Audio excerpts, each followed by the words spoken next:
De nombreux utilisateurs d'iPhone baleine vers le haut pour fermer les applications récentes, croyant améliorer les performances et la durée de vie de la batterie.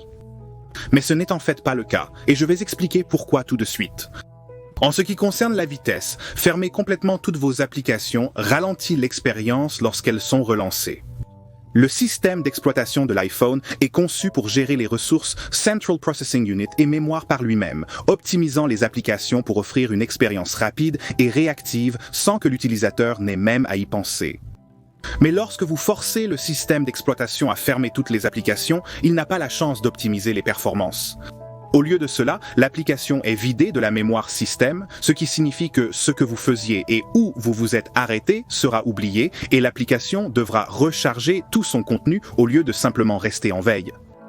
Et bien que le terme veille puisse évoquer une paranoïa de gaspillage d'énergie de la batterie, ce n'est pas le cas. Imaginez comment vous allumez et éteignez votre iPhone.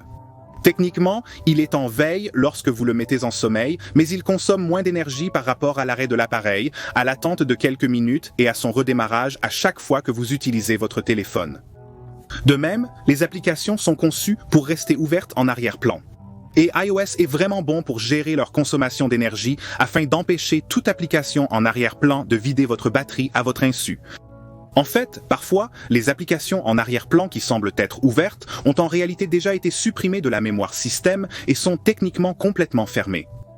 iOS continue simplement de l'afficher dans le sélecteur d'app par commodité. Mais lorsque vous appuyez sur la fenêtre, vous pouvez remarquer que l'application se recharge complètement et que vous n'êtes pas ramené là où vous avez quitté. C'est parce que iOS a déjà fermé l'application pour vous, probablement parce qu'elle n'a pas été utilisée récemment. Si fermer manuellement les applications est inutile, pourquoi cette fonctionnalité existe-t-elle? Eh bien, elle est conçue pour être utilisée à une seule fin. Pour relancer une application bloquée ou dysfonctionnelle. Un peu comme si votre iPhone se fige soudainement et que vous devez forcer le redémarrage de tout l'appareil.